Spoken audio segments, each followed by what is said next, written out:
Right. Thank you very much, Prof. This is a very important question, and for our students here, it's something that will determine what you produce at the end. The relationship between the supervisor and the student is one that is very critical. In our context, the students don't have a choice.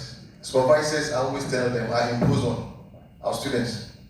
Elsewhere, the student would select a supervisor based on the student's research interest and what he's thinking of. In our context, because of the limited numbers that we have, the department will assign you a supervisor. But it is very important that you nurture a strong relationship with your supervisor, that you should understand the supervisor. The supervisor is supposed to mentor you. And like Professor Saki said, we want to train students that will replace us. We are not going to be here forever and ever. We were taught by professors like Professor Daniel Bohr, Dr. Donko that we just celebrated, and others. And of course, it's the skills that they instill in us that we use to also train others. So the relationship between the supervisor and the student is very key. But we are human beings. Sometimes the supervisor that you are assigned to, your spirits don't get along. You just see that this supervisor is a difficulty. I've experienced that with students. There's one that I supervised several years ago. Anytime she came into my office, I wasn't comfortable, she wasn't comfortable. You see that she just wants to leave. I also wanted her to go. All right? Yes. In that context, I couldn't explain it scientifically, but in a way, there was some difficulty. There are others that when you go to the supervisor's office, you are able to discuss your work and go beyond the work, and at the end of it, you build some kind of relationship, which is very key for especially those pursuing terminal degrees. It's PhD, you need that kind of relationship with your supervisor. And it's also a process that you develop under the supervision, then you can also impart it for others. So yes, to make it very brief, the relationship between the supervisor and the student is very critical. It's very critical, but because of our context, the way it is, you have to nurture that and let the supervisor know that you, the student, as I always say, you should have a teachable spirit. That as a mentee, you shouldn't have an ego. You want a degree. So you have to submit yourself, all right, and get your degree.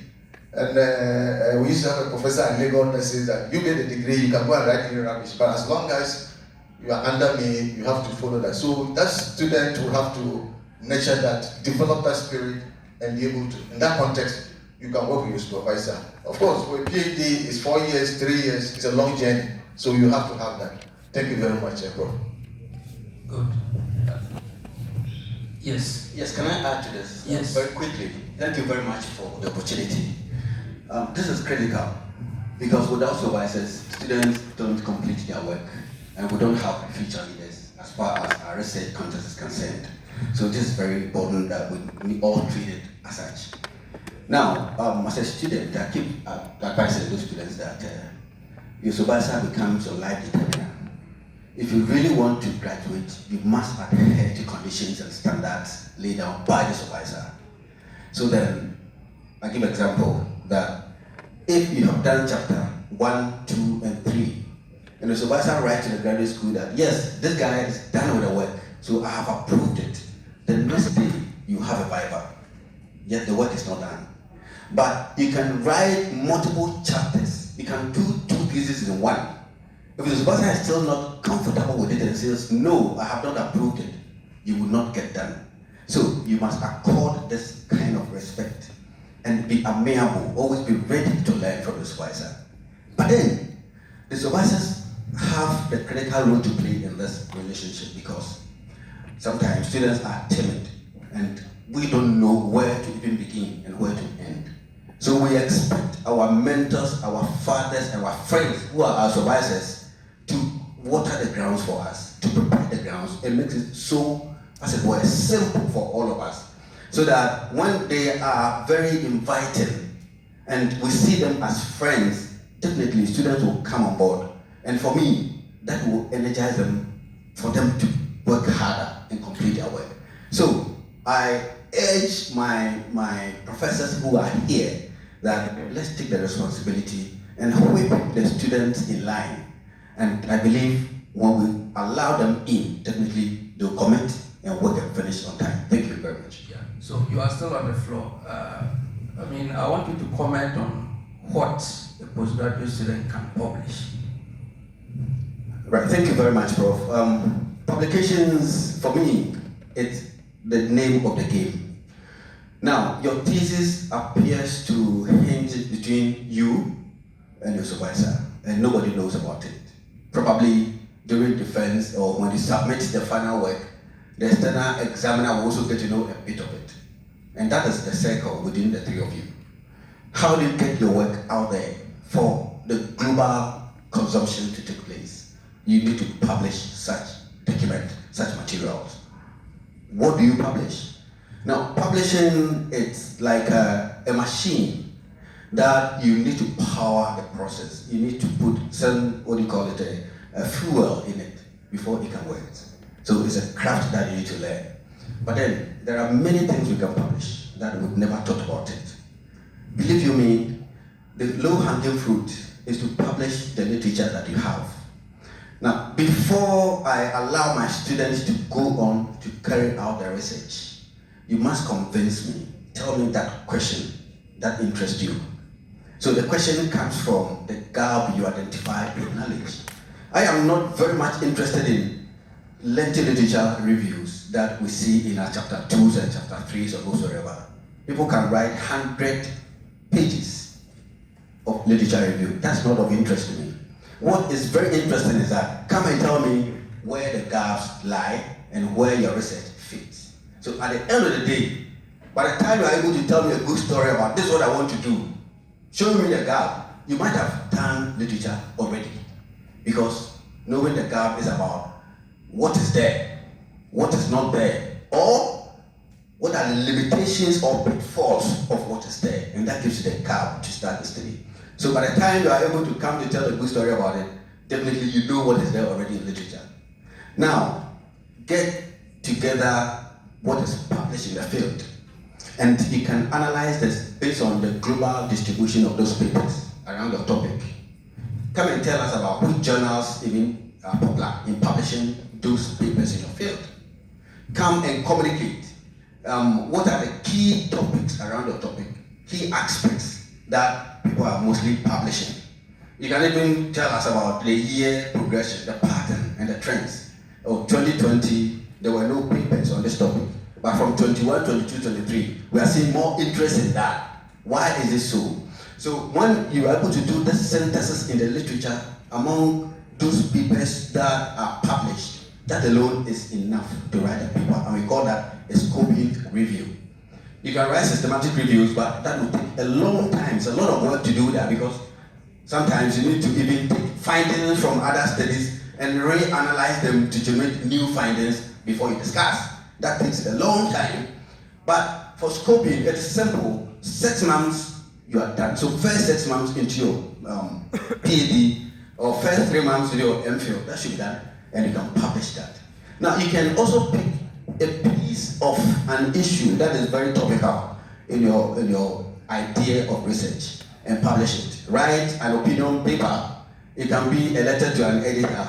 It can be a correspondence or anything that you feel is of interest, and journals are ready to publish. So before you get your data, there are many things you can do, and after you've gotten data, then you can dwell on that, and then probably we can have time to share more about some of these avenues. Thank you very much. Yes, thank you very much for that insightful contribution. Can we move on to Benjamin? Benjamin, can you walk us through which journals a postgraduate student can publish, not an established researcher, a postgraduate student can publish in? Okay, thanks very much, Prof.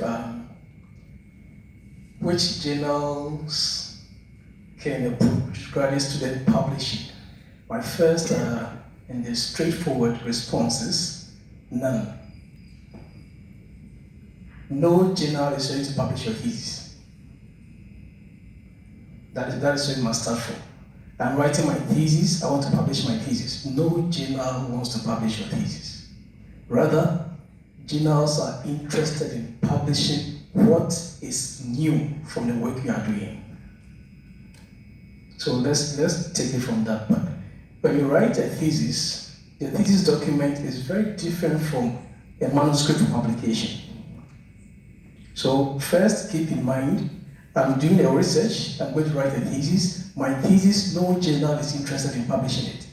But a journal is interested in publishing useful, novel outcomes from your thesis. From that perspective, you must sort of have the end from the beginning. Before you start doing your work and writing, you must have in mind what is new that you are coming up with. What is novel? Which advances you've made when you compare with other studies that have been done. As was mentioned, through your scoping, through your literature search, you might have identified how these things have been done in the past. Are you doing something different? If you are doing something different, that is what a journal will be interested in publishing. Journals are not interested in publishing what everybody knows. This person has done it, you have repeated it, so I also want to publish it. No. That person did it, you have done something else. Did you do it differently? You might even have repeated the same research question that you were doing, but is there a different approach to how you did it? For which reason there's a need to let others know? If that aspect doesn't come out, then there's nothing to share. Publishing is just about making information known. So if we know it already, then we are not interested in bringing out what we already know. So as I work with the journal, and sometimes you get the manuscript is written in form and tone as a thesis. So they just remove the literary review component, study area, this methodology, a lengthy methodology. For your thesis, that is fine. But if you are submitting that manuscript to a journal, that sort of lengthy methodology, discussion, many subheadings, 3.2.1, 3. No journal is interested in that one. It must be straight to the point, it must be succinct, and at all times you must keep your eye on what is novel. What are the advances made? What do people want to know that they do not know already? That is what makes journals interested in what you want to publish. So first, the simple answer, no journal wants to publish your thesis. But journals are interested in publishing novel findings that come from your thesis. Thank you very much. Good. Can we move on to Bernice? Bernice is a research fellow and more or less an early career researcher. So your question, you may have to look at it from that perspective. Okay? How do you survive in an environment like KNUST, populated with men, as a young research fellow? Thank you so much. And before I go on, I would want to first acknowledge my mentor, Professor Bob Miller, who recently gave me a beautiful opportunity that landed me in the UK in June. And my PhD supervisor, Professor Prince Osewusweje, whose recommendation also gave me an opportunity on KNUST campus. Yeah, they've played instrumental roles in my career, and they are still my support system on campus. Prof, I'm really, really appreciative of the role you are playing in my life. And thank you. So I will not sit here and say it's easy, you can do it. If one person has done it, you'll be able to do it. It's hard work. And it requires a lot of intentionality and deliberate effort. If you started like myself, I just look back, I think a couple of months ago, and I realized I just have 2 more papers to get the required number of papers to the next level. And it didn't just happen. it requires you from the postgraduate level. As we picture your thesis, I don't know how far you have come, but don't look at it as just an academic requirement. Look at every objective of it as an independent publishable manuscript. So you approach it that way. Your data collection and your research instrument, tailor it as if you are actually good. Picture the number of manuscripts you want to get from it, and then start from there. And like Prof said, you don't just jump everything detailed, lengthy. I remember my thesis was over 200 pages. That is not what you are looking for, okay? It should be tailored. You should know how many papers you are requiring from it, and you do everything along that line. Now, coming back to an early career person like myself, they said if you don't sound your own alarm, nobody will sound it for you.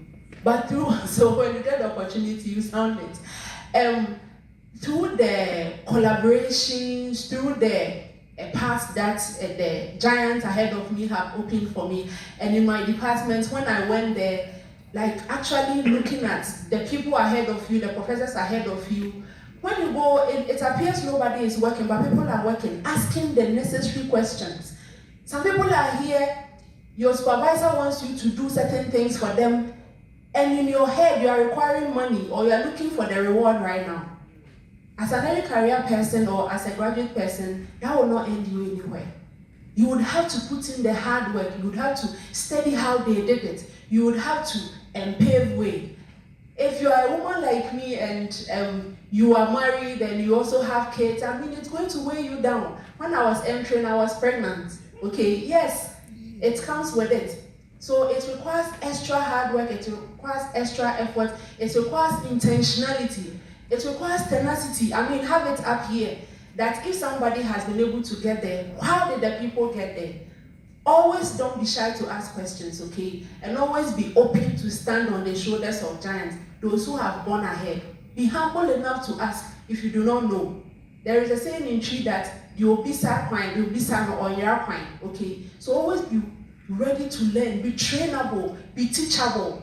We are in the AI era. You might be very good with technology and everything, but those that you went to meet, they know things you have no idea of.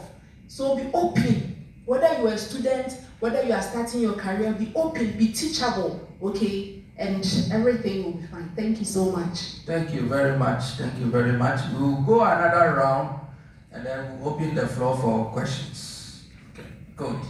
So I will start with Bob. Bob again. Bob, can you take us through, being a journal editor, can you take us through the best way to respond to review comments? Right, thank you very much, Prof. First of all, if you get review comments, you should thank your staff. If it's a very good journal and you have 3 review reports, that is good. If the requirement is for you to do major revisions, thank your staff. But you have 3 review reports. With some journals, the editors would try and summarize the main points from the 3 review reports for you to address. Some journals would just down the reports on you and ask you to read them and address the weaknesses that the reviewers have identified. But as somebody who is learning to write, if that's your first experience of receiving reports, it's good for you to first of all study the reports in detail, study it carefully. Try and summarize your understanding of what is required because you are the author of that paper.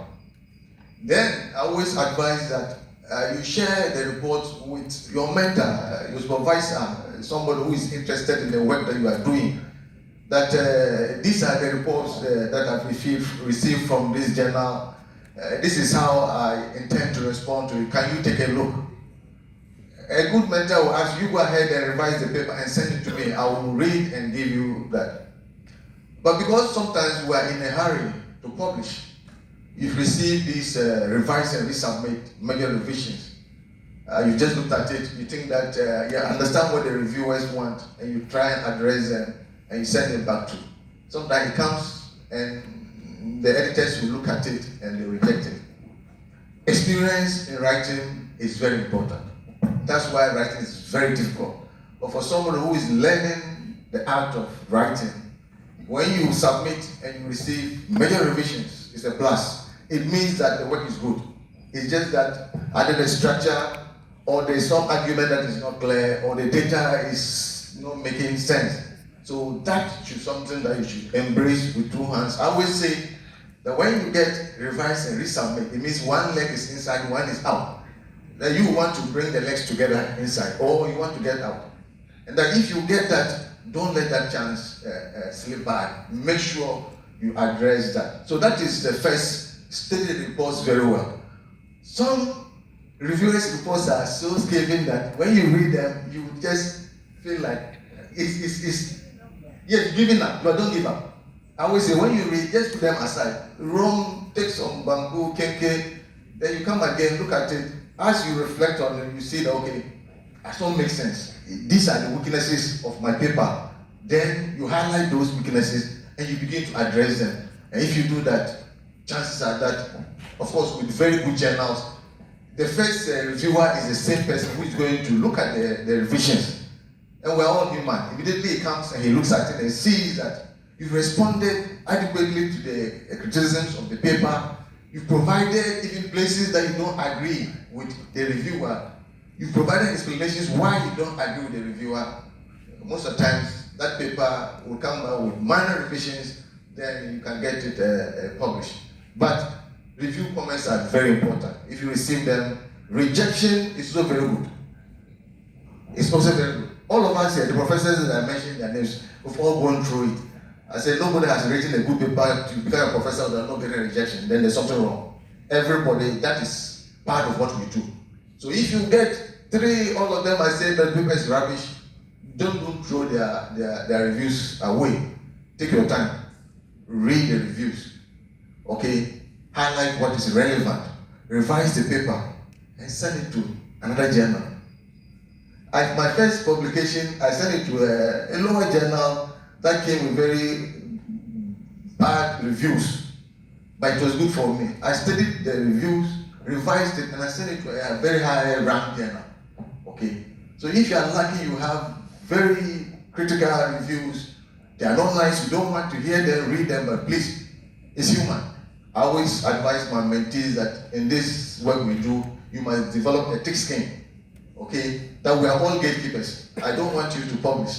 So immediately I get what I'll look for the loopholes and punch on those loopholes. That one day you also be a gatekeeper. That is how the profession is like. But of course, we're not just gatekeeping because we want to stop your career from progression, but that we want your contribution to be valid in the field. Like Professor Zach was saying, yes, you have to contribute something new.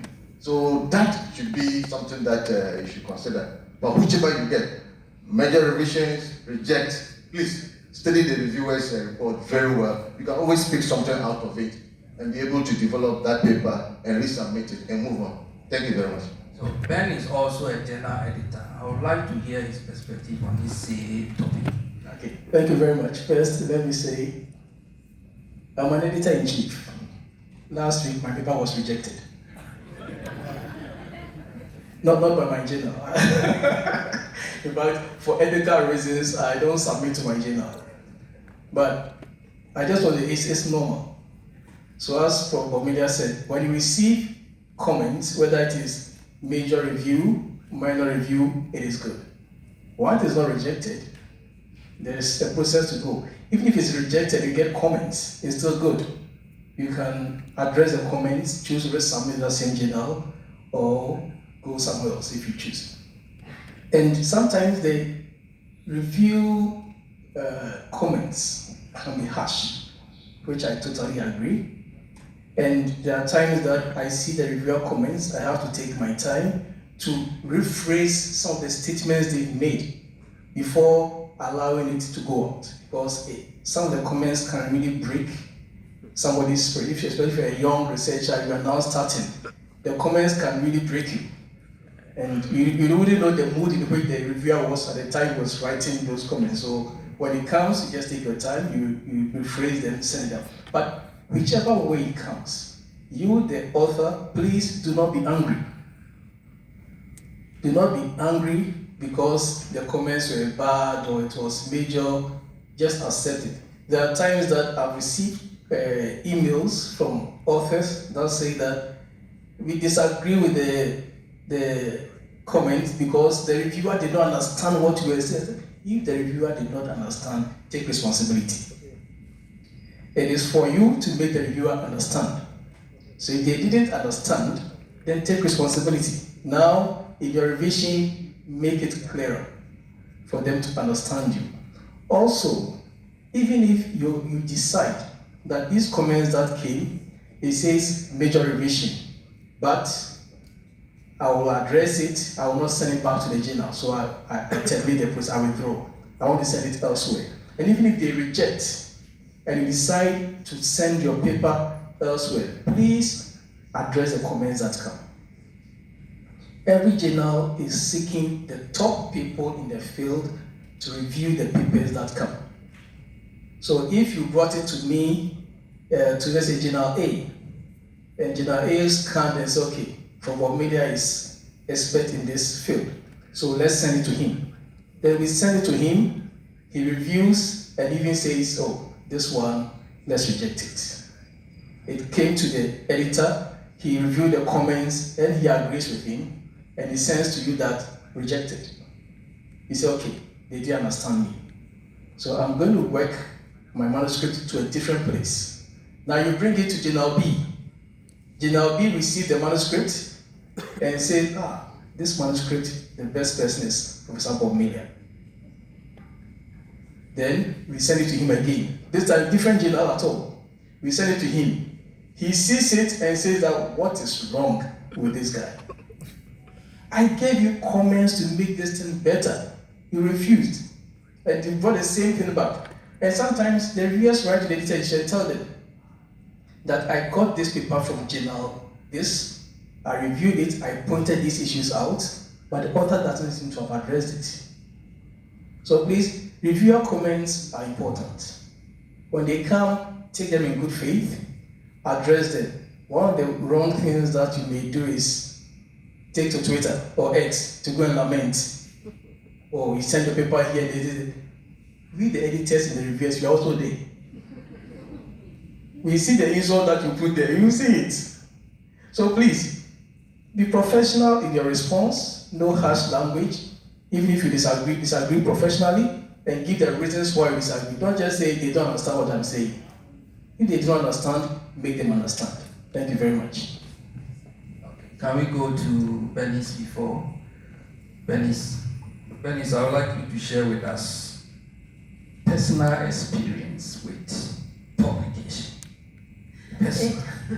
Thank you so much. So I want to use a paper that I published with the British Academy, which Prof. Bob Miller was part of our mentors. And I submitted the initial paper, and we went through workshop. It was straightened. The first day that an authority in my for gender and development, Professor Nitia Rao, at that time I didn't even know who she was, but I explained to her what I wanted to do, and she looked at me and said, Bernice, this is your paper. I think we have to do it like this, like this. By the time she finished speaking, I was already broken. Because this was a paper I thought I had sat down to write with all the knowledge I knew and all the approaches I knew.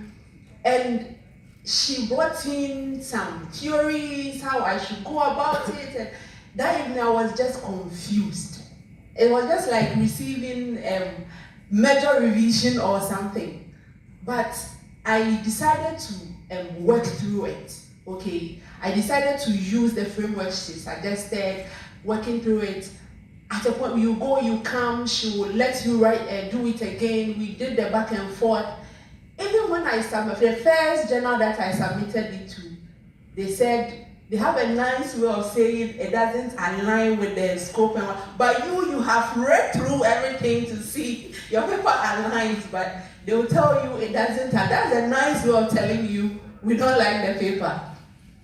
Then I didn't tell her I had submitted it and this was the comment. I sent it, I repackaged, sent it to a different place again. The same thing happened, and then to the third place, they gave me major revision. And the major revision nearly broke me down. I mean, what is wrong? This is a paper that has gone through the mail. Everything is done, but that again, like Prof said, went out, found some want to eat, cool down, and then came back to look at the comments. I mean, step by step. I mean, when you read everything together, it will look like these are you can't respond to them.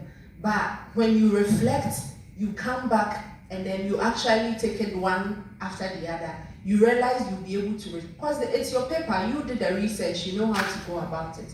It came back, minor revision, and finally paper accepted. I will not lie to you, that day, I actually celebrated. And it has been like that with all the papers that I have published so far. It's just a few of them that you submit and then you get minor revisions. Those are miracles, right? Yes. They're actually miracles. Some take 2 years, some 1.5 years. The shortest space I have published, I think, will be 1 year. Yes. So it takes time. You have what am I doing movement. You have, should I stop movement. You have, I'm not publishing again movement. But then there will be, yes, I did it movement. So you don't have to, give up no matter what the outcome may be. Thank you. That is interesting. Can we have Razak? Let's move away from publication and talk about authorship and ethics. Authorship and ethics. So, who should be a senior author on a manuscript? And then, who should be considered as an author on a manuscript? Right, thank you very much, Bob. I think I'll pick the second one first. Okay. Let's see who is an author before we define who becomes the senior. In fact, it's very critical. There's a lot of politics around authorship, and it is always very important to define who is who on the paper. Now, an author is not just anybody. You must take a responsibility for that. And what we see around is that, hey, I've never even seen the paper, but my name is on it. Yes, Charlie, is there any new thing? Add my name. That's what we keep hearing. But for me, that should be forbidden. Now, an author is somebody who satisfies 4 basic conditions. And if you don't get through the 4, you should not be there as an author. And this has been, as it were, gazetted by International Committee of Journal Editors. And these are standards that govern almost every academic system. So the very first thing is that an author should be someone who took part in the conception and design of the study, or the one that took part in generating the data, conducting the experiment or data collection, interviews and all that. Or it should be someone that actually analyzed the data and interpreted the data. That's the first one. So you should do one of the 3 things I mentioned. 2, an author should be involved in the drafting of the paper and revising the paper for its intellectual content. Now the third one is that the person who becomes an author should, as it were, agree and approve the final manuscript to be submitted.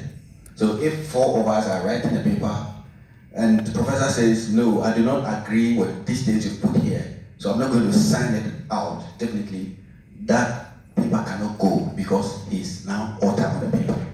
Now the last responsibility is that you should be ready to take responsibility of the intellectual content of the paper in terms of integrity and everything that goes with it. So if tomorrow there's a problem on that paper or the data that you published, you should be ready to be fired. And you can't say, no, I was not part when they were analyzing data, or I didn't collect that data. You must agree to all these 4 elements before you become an author. So I tell you, it is not a joke. Be ready. So I always tell people that meet with a team and discuss the responsibilities and specific roles of each one of you, and to be, as it were, assigned a particular position on that paper. That's the first thing. Now, the second thing that goes with who is a senior author. Senior author is someone that appears to be the mentor, the one who is seen to be the most knowledgeable person on the paper, and that must be the last author on the paper. Now, we tend to lose that kind of significance.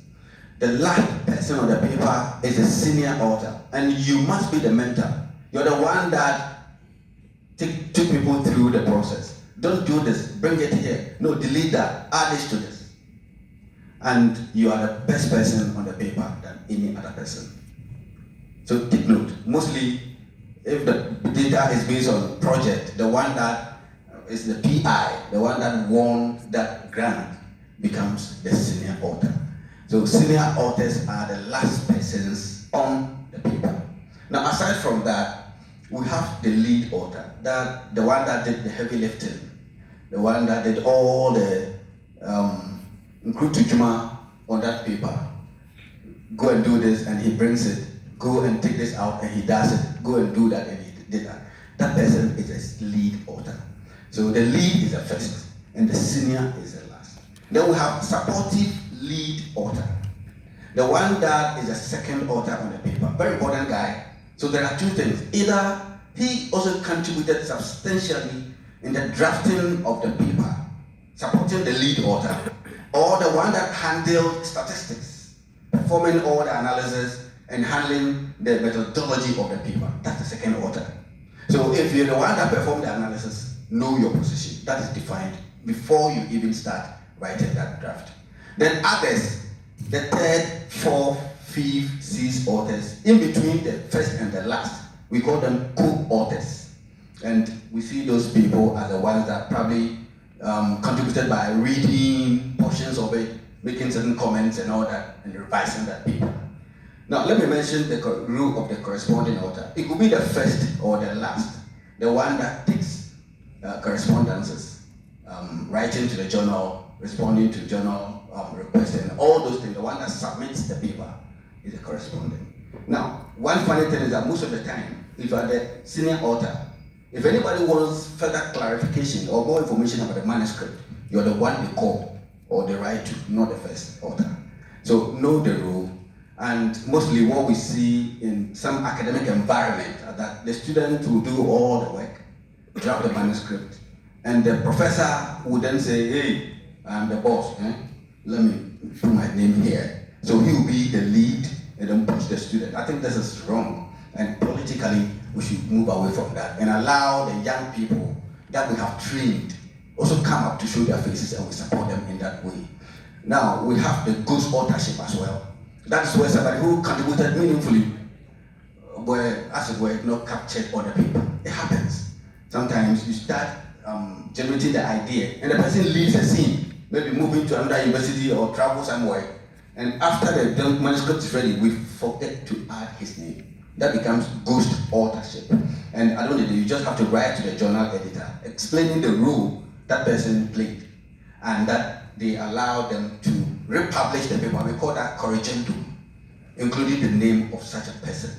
Then comes the gift authorship, where the person doesn't know anything about the paper, but finds a way to get their names on it. And for me, that is something that we need to avoid as young people as we grow into the system. Thank you very much. I think Ben will add a few things. Thank you very much. Please, when it comes to authorship, it's a very critical issue.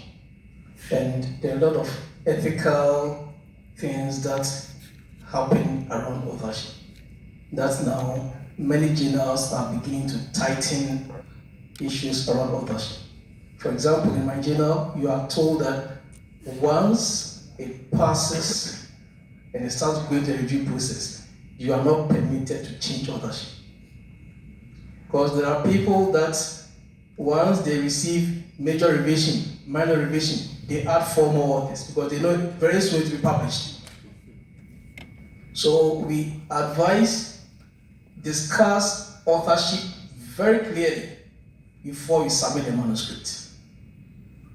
No room for gift authorship when it has moved 1, 2, 3 stages. Sometimes even when you said the paper has been accepted, so do the proofreading. You come 2 authors have been added. No. These issues you must discuss. Don't take them for granted. If you are writing it and you think, oh, I'll be making my supervisor or my HOD, I'll be doing him a big favor by putting his name on it, it's not acceptable. If there are 4 people supposed to be as co-authors of that paper, please all 4 should discuss and agree where each person's name should be. I received many complaints, somebody saying that he has put me as the 4th author, I don't accept it. And I was not there. You and your research team have submitted a work. You have put authors in this order. And now I'm supposed to mediate between who should come 1 and who should come 3. I have no idea how it happened, but it is always coming up. So this is unethical. Agree on them before submitting the names of the authors. The other ones is dealt with them, so at least I don't need to go there again. Yeah, very quick example, something that happened to us recently. We submitted a paper with a professor in this university, and we were 5 on the paper. So we defined the authorship rules and we performed that creditably. We submitted, and when the comments came, we were to incorporate GIS tools and whatever, some special images and all that. In fact, we didn't have the technique, as it were, the expertise to do that. So we called in another person who did justice to that. So we felt, oh, it's a contribution, so let's add him up. But we failed to communicate this to the journal editor. So upon resubmission, the following morning we saw a response from this man saying that, hey, I'm disappointed in you. I'm going to reject your paper because you have violated our rule. We do not add, as Prof was saying, we do not add or delete a name and halfway through. So, in fact, we explained and explained and explained. It was not acceptable. So the paper was immediately rejected. So it tells you how, dirty the game can be. So let us learn from this. And for me, when you conform to the rule, definitely, you have it all. And every journal has author guideline. And all these things are spelled out, ethical issues and all that. Authorship policies, so you do not overlook. Take that as a Bible, read it critically, and then do exactly what the journal expects you to do. And I think we're all in the system. Thank you. Thank you very much for that contribution. I understand Adwa is online. Adwa, can you hear me? Adwa, can you hear me, please?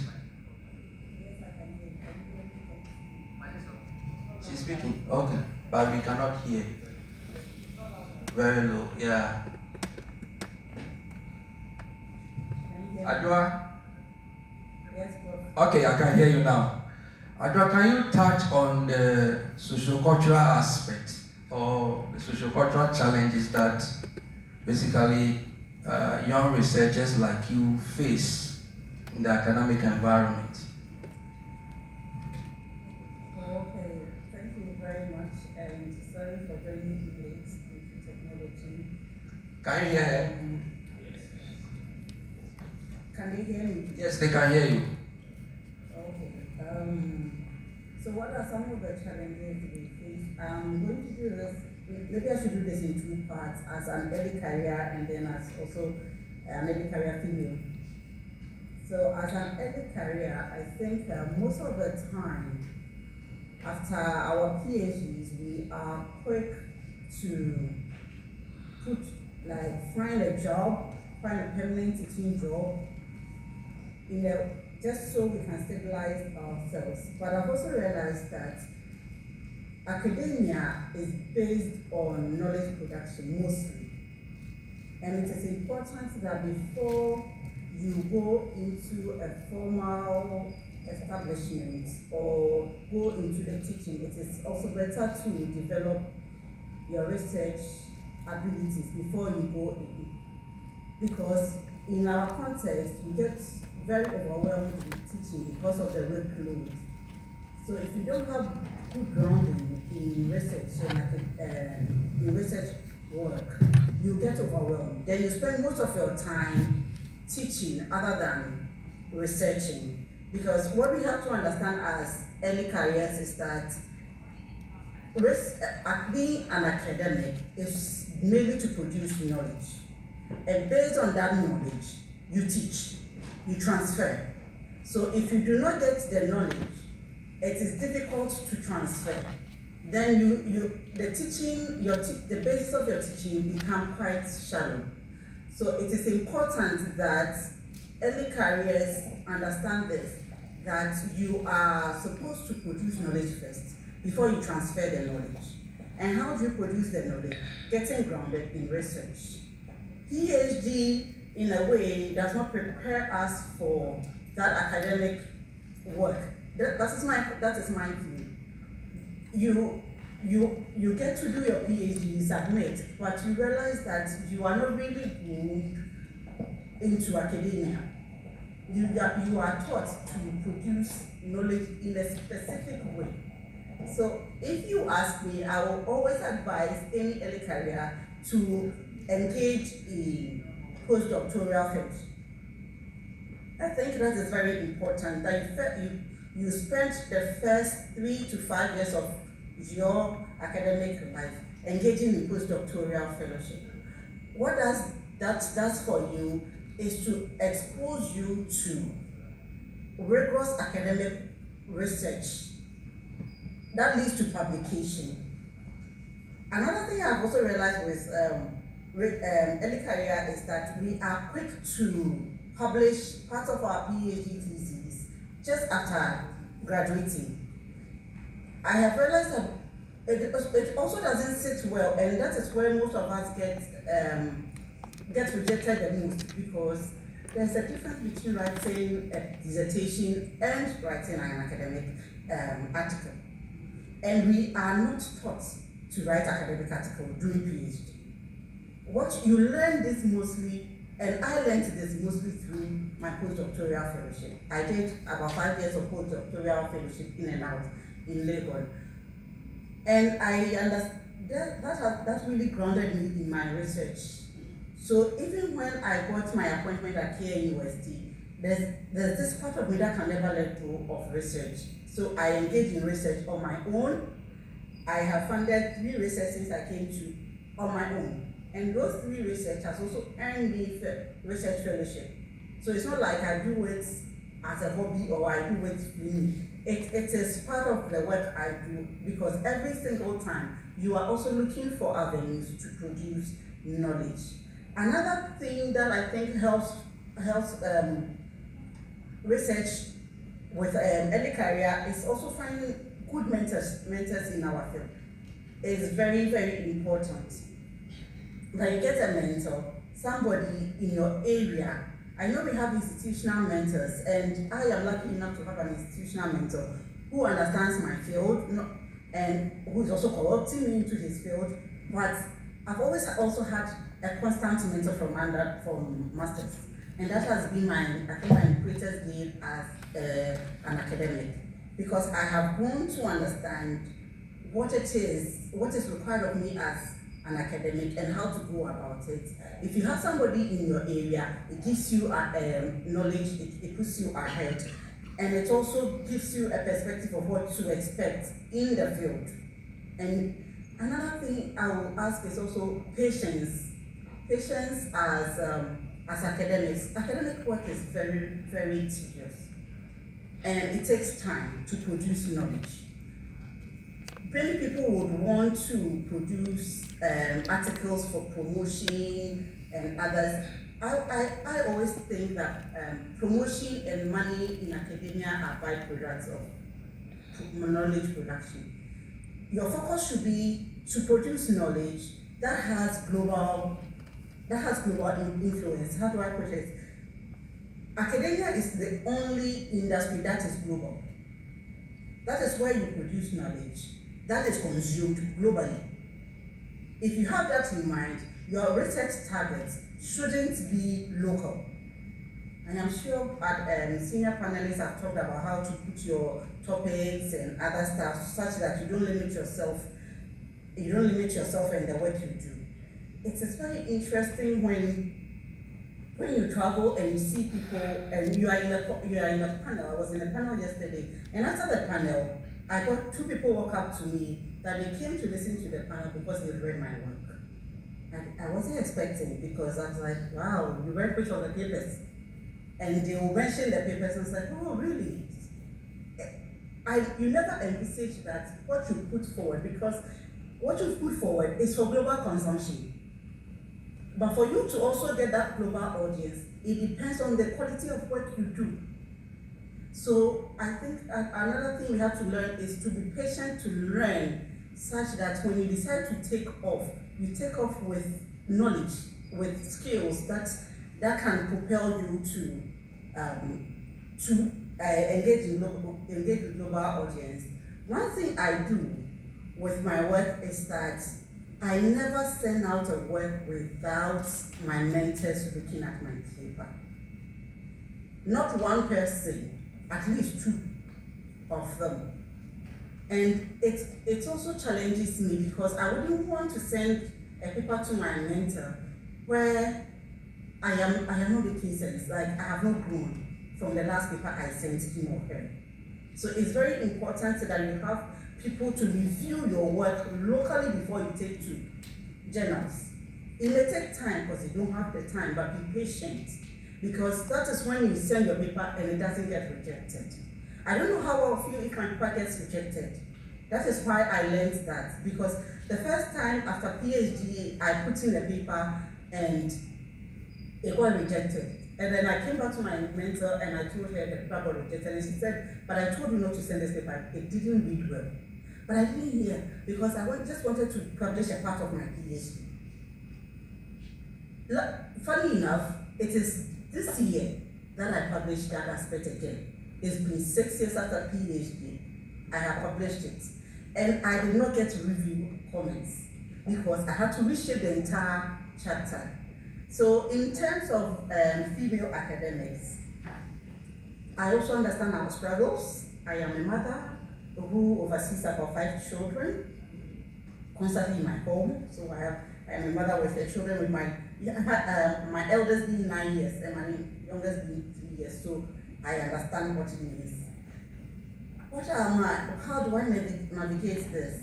One is discipline. I think I am big on discipline on myself in such a way that sometimes I feel like I can break down. I don't procrastinate. Anyone who has worked with me knows I don't procrastinate. If you send me work, you are getting it in the next 30 minutes, you are getting it in the next 1 hour. It's not because I don't know when an issue will come up with any of my children. I don't want to put the work down, and then by the time I realize I have forgotten, because I also forget a lot, because I am overwhelmed. So as females, another way to go about this is to make sure that whenever the work comes, you do it. Whenever you get an idea, you put it down. Never let an idea stay in your head, because an idea is only an idea on paper. It's only an idea when it's on paper. The moment it's in your head, you lose it, and you can lose it fast. So whenever I get an idea, wherever I am, I just sit down and write, or I put it on my phone. When I come home, I get back to it, I can develop it better, but always have time for that. And then read. Read a lot, like read that I can't say it much, like read a lot. Read so much in your area. Sign up to Academia Edu, sign up to Research Gates. Whenever there's a paper in your area, you get alert. Download it, read it. One place I read a lot is the salon, because every week I wash my hair. Every week it's either I'm washing or I'm braiding my hair. When I sit down, they know I won't talk. I am on my phone, I am reading. Because I know that 2 hours I'm spending at the salon, I can use it to read an article. So I'm not going to use that to talk. When I take my children to the hospital and they are in the waiting, I am on my phone reading. You may think I am browsing. No, I am reading. I must finish an article before I step out. Like, you need to be that disciplined on yourself, because academia is, you can never finish. Like, you're always working. And that is also, reading a lot is what also gives you ideas for research. What I do is every year, I try to put down two proposals for myself. I don't need funding.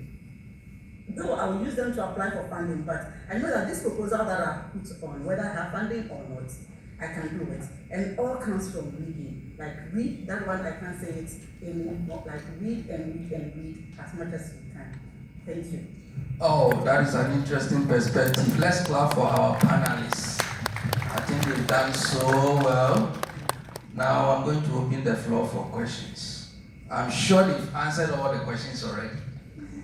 And they promised to give very short responses. So we can leave here. Questions, if there's any, raise your hand. Yes. Can we get assistance with the mic? Sometimes these patients we also in a program. So you mentioned your name when you asked your question. Thank you, moderator. My name is Yabon Larik. There was a question to Dr. Ben. Yes. You asked him, what journal can postgraduate students publish in? The response proceeded with a preamble, but I didn't get the rightful answer. My expectation was that he was going to tell us the categories of journals according to their difficulties, and then what a beginner can be comfortable publishing in. But I didn't get that. Yeah, I think your question is clear. You'll respond to that. We are taking the questions before you respond. Any other question? Okay, there's one at the back.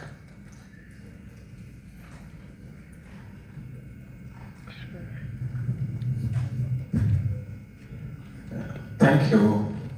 My name is Isaac Lampere, PhD Historical Studies. My question goes to Prof. Razak.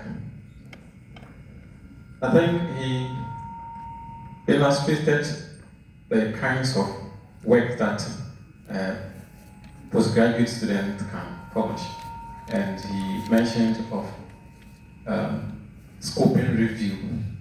I think he described it briefly, but if he can touch on it a bit so that I think he differentiated between scoping review and a systematic, so that we can get more insight into that. Thank you. All right, so we can take two more.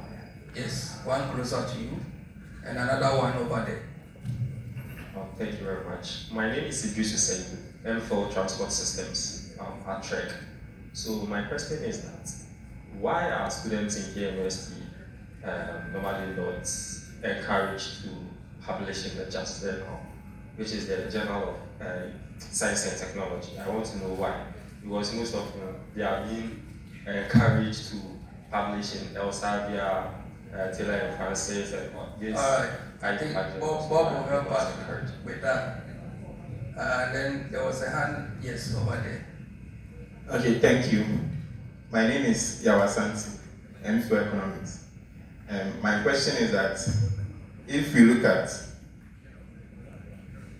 publishing, apart from the skill of the author, I mean, being maybe a seasoned researcher or someone who is an early career researcher, does the journal also see early career researchers as people who don't have much knowledge in the field or in the area they are trying to publish? And in that case, looking at their papers, they view them in any particular way, or they value early career researchers papers the same weight as they value seasoned researchers? Okay, so our editors, you can add it to your question. So now let's listen to our panelists. Can we start with Bob? Yes.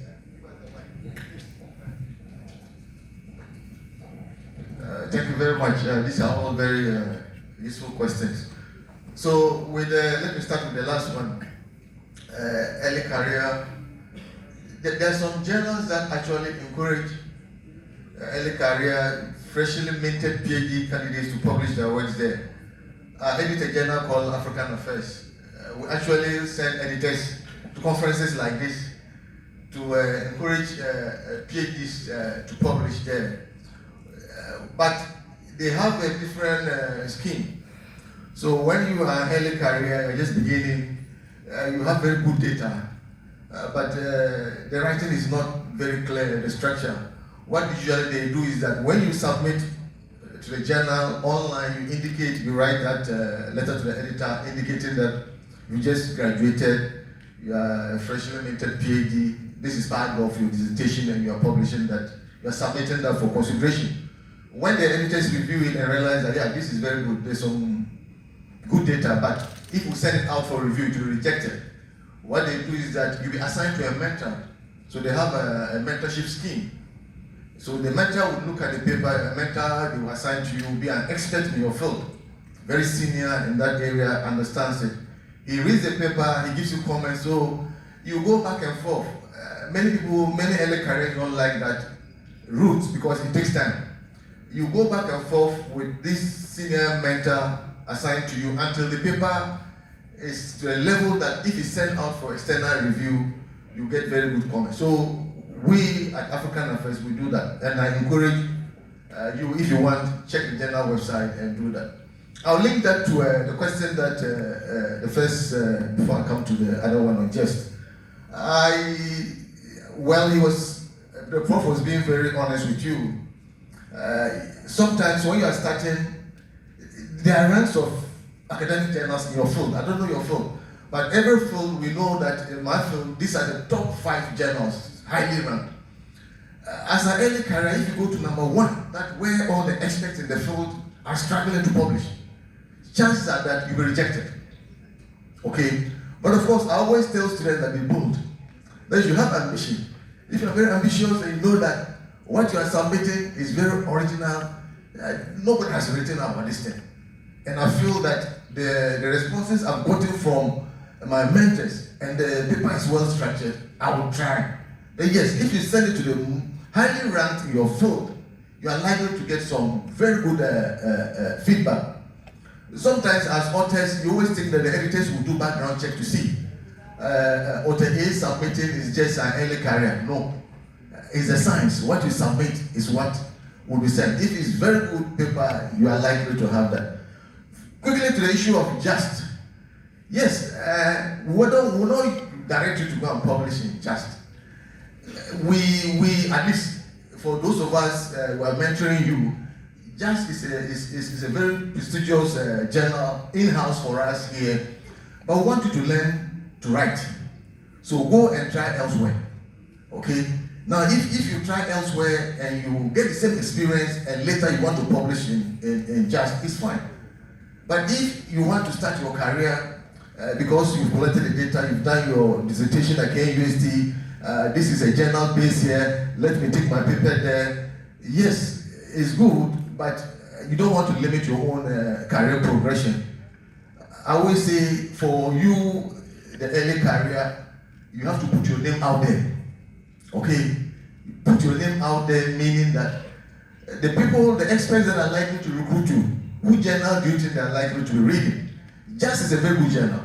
But the people who are going to recruit you, it will take them some extra effort to come and look at what is being published in just. But if you go to many of these so-called known, in quotes, I don't see them as, it's just that we have given them that reputation. That is where you put your name, and that is where you can begin to make a claim that you are contributing to your field and your career progression may be very smooth. That is just based on experience. So you have to think about that. But of course, you are welcome to submit to just. And our college also has a journal. If you don't know, you have to journal of Prof is not here, he's the editor. It's a brand new journal in our College of Humanities and Social Sciences. Right. Okay, I'll end here. Thank you very much. Yeah, thank you very much, Prof. I think this is very important issues. And our colleagues down there, great questions. Now, nobody investigates who is an early career researcher or somebody who has been in the field for a long time. We look at the quality of the materials that you submit, and that tells which paper is going to be published or not. So then, for what Prof was saying, in his journal, they have an avenue for the young people. Now, come submit anything, and somebody will guide you through until it becomes perfected. But not all journals have this policy. So that's why it's very important to work with your supervisor, your mentors, to shape the work and make sure the material, the content of that paper really speaks to the issue before you submit. Very critical. So do not actually waste that energy trying to submit anything. Share with the colleagues. I remember my first paper that was published before I started TA-ship in here in this university. Yes, it was read by more than 20 different professors in the university. I remember I met one professor at the Tech Junction. I knew him, so I went to him. Professor CK can come. Prof, I have a manuscript, can you look at it for me? And he's, I think he's an engineer. And he was asking, so I'm an engineer, how do I read your paper? Anything, just have a look at it. So anybody can read and say one thing or two, just to improve the quality of the work before you even submit, so that you do not risk that any rejection at any point in time. So prepare well and push it out that way. But thanks very much, Larry Bick.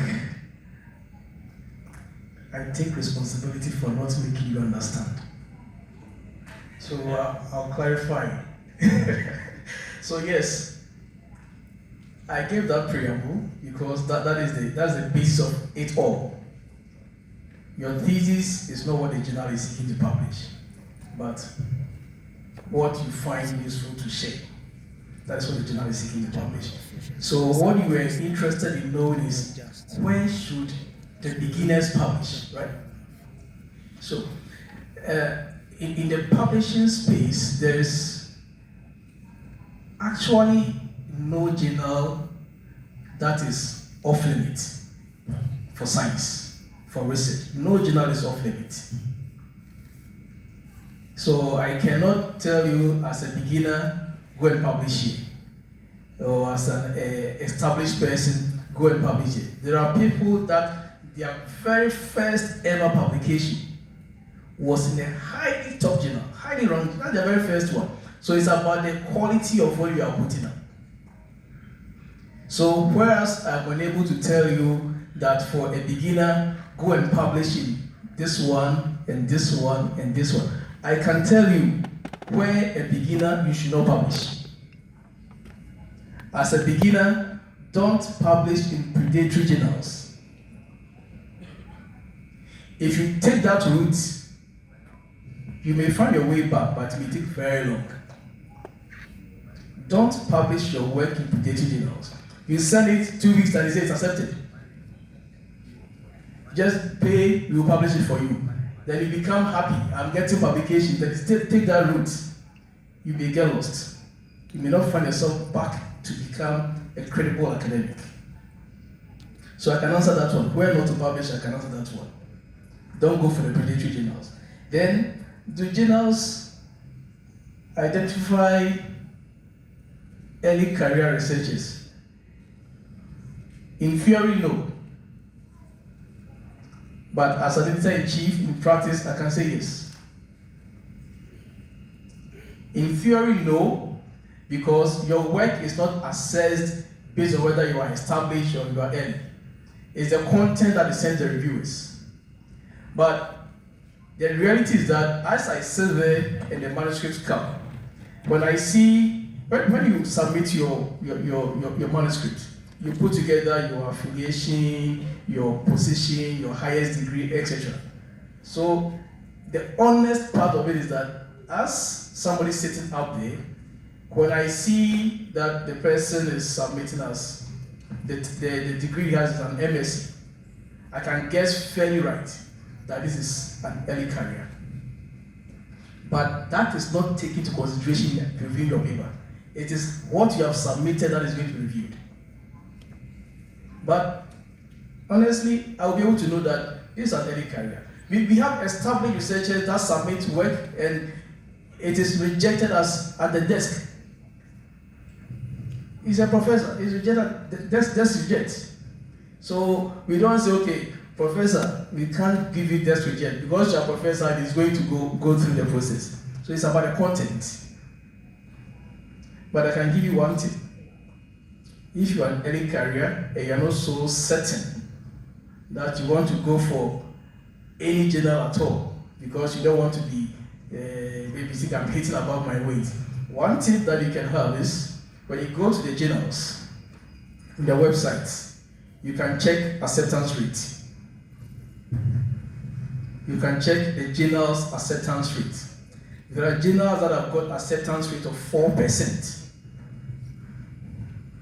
Others 16%, some 20%. So statistically, if they say that 20%, that means 1 of every 5 that they receive, they publish.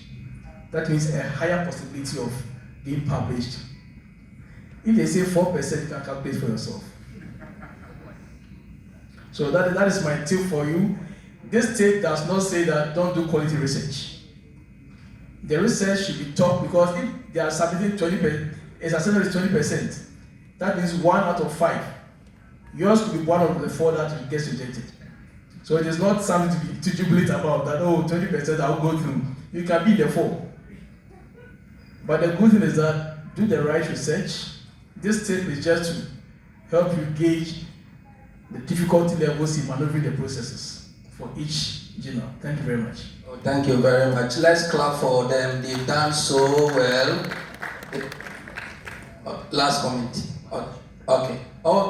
Yeah, thank you. Somebody asked about scoping review process, and I think that is something I can't actually exhaust here.